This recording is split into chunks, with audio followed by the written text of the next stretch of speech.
Hi dear NEET aspirants. Kana Academy ki daily வர்ற கால்ல ஒரு 100 கால்ஸ் வந்து சார் தமிழ்நாடு அப்ளிகேஷன் விண்டோ எப்போ சார் க்ளோஸ் ஆகுது அப்படின்னு. ஏன் இதில் எல்லாருமே ஆர்வமாக இருக்காங்க அப்படின்னா, எப்போ வந்து தமிழ்நாடு மெடிக்கல் கவுன்சிலிங்கோடைய அந்த அப்ளிகேஷன் ஃபார்ம் அந்த லாஸ்ட் டேட் இருக்கோ, லாஸ்ட் டேட்ல இருந்து ஒரு 1 வீக்லயோ இல்ல 10 டேஸ்லயோ நமக்கு வந்து தமிழ்நாடுடைய ஸ்டேட் ரேங்க் வந்து நமக்கு ரிலீஸ் ஆயிரும். நம்ம ஆல் இந்தியா ரேங்கை பேஸ் பண்ணி தான் இப்ப நிறைய வீடியோஸ் போட்டிருக்கோம். என்ன கட் ஆஃப்க்கு என்ன காலேஜ் கிடைக்கும், என்ன கேட்டகரிக்கு என்ன காலேஜ் கிடைக்கும்லாம் போட்டிருக்கோம்.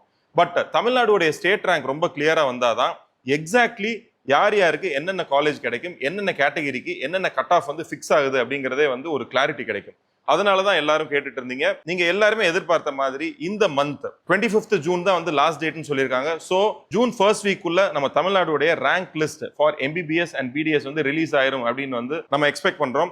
அந்த ரேங்க் லிஸ்ட் வந்ததுக்கு அப்புறம் நான் உங்ககிட்ட வைக்கிற ஒரே ரெக்வஸ்ட் என்ன அப்படின்னா, உங்க ரேங்க் லிஸ்ட்டுக்கு என்னென்னலாம் கிடைக்குது, கவர்மெண்ட் கோட்டா கிடைக்குதா, மேனேஜ்மெண்ட் கோட்டா கிடைக்குதா, இல்ல நீங்க BDSக்கு போகணுமா, இதெல்லாம் ஒரு கிளாரிட்டியோட நீங்க வந்து ஒரு இன்ஃபார்ம் டெசிஷன் எடுத்துருங்க. அதை டிராக் பண்ணிட்டே இருக்காதீங்க. ஃபால்ஸ் ஹோப் நீங்களே வச்சுக்கிட்டு அடுத்து என்ன பண்ணலாம் அப்படிங்கிறதையும் டிராக் பண்ண வேணாம். தமிழ்நாடு ரேங்க் லிஸ்ட்ல என்னென்ன கேட்டகரிக்கெல்லாம் லிஸ்ட் பண்ணுவாங்க அப்படின்னா, ஃபர்ஸ்ட் 92.5% கோட்டாக்கு ரிலீஸ் பண்ணிடுவாங்க. அண்ட் 7.5% கோட்டாக்கு ரேங்க் லிஸ்ட் தனியா வந்து ரிலீஸ் பண்ணுவாங்க. And special categories eminent sports person with disabilities and ex service மேனுக்கு வந்து ரிலீஸ் பண்ணுவாங்க.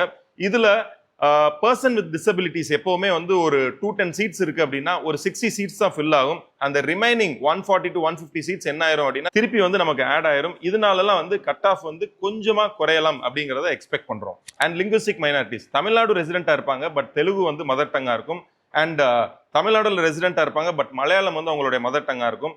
இல்ல கிறிஸ்டியன் மைனாரிட்டிஸ், இப்போ CMC மாதிரி காலேஜஸ்க்கு வந்து கிறிஸ்டியன் மைனாரிட்டிஸ், இது எல்லாமே வந்து மைனாரிட்டிஸ் கீழே வரும். ரவுண்ட் 1, ரவுண்ட் 2, ரவுண்ட் 3 அடுத்து போக போகுது. இதுல என்ன நடக்கும், இந்த ரவுண்ட் 1, ரவுண்ட் 2, ரவுண்ட் 3 என்ன நடக்கும்? எக்ஸாம்பிள், இப்போ ஆல் இண்டியா கோட்டால யாராவது வந்து சீட் எடுத்துட்டாங்க அப்படின்னா அவங்களுடைய இந்த கேட்டகரி ரேங்க் என்ன ஆகும், வேக்கன்ட் ஆகும். அப்ப தமிழ்நாடுடைய ஸ்டேட் ரேங்க் இனிஷியலா வந்து உங்களுக்கு ரிலீஸ் பண்றாங்க இல்லையா, அதுல இருந்து கொஞ்சம் கட் ஆஃப் வந்து என்ன ஆகலாம்னா ரெடியூஸ் ஆகலாம். இந்த ஒரு சின்ன கன்ஃபியூஷன் தான் இருக்கும். இது வந்து ஒரு 100 ரேங்கோ 200 ரேங்க் உள்ளேயோ தான் இருக்க போகுது.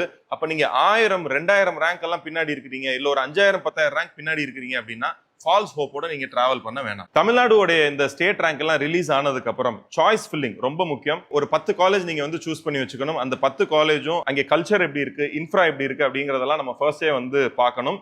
ஸோ அதுக்கு எல்லாத்துக்குமே வந்து இந்த சாய்ஸ் ஃபில்லிங் அப்படின்னு ஒரு வீடியோ போடுவோம். சாய்ஸ் ஃபில்லிங் வீடியோ வந்து மிஸ் பண்ணிடாதீங்க. சாய்ஸ் ஃபில்லிங்கோட கைடன்ஸும் கனா அகாடமில இருந்து உங்களுக்கு இருக்கும். ஸ்டேட் ரேங்க் ரிலீஸ் ஆகிறதுக்கு முன்னாடியே உங்களுக்கு கனா அகாடமியோட ஃப்ரீ கவுன்சிலிங் கைடன்ஸ் வேணும் அப்படின்னா கீழே இருக்கிற வாட்ஸ்அப் கம்யூனிட்டியில ஜாயின் பண்ணுங்க, இல்ல கீழே இருக்கிற ஃபார்மை ஃபில் பண்ணுங்க. தேங்க்யூ. Happy learning.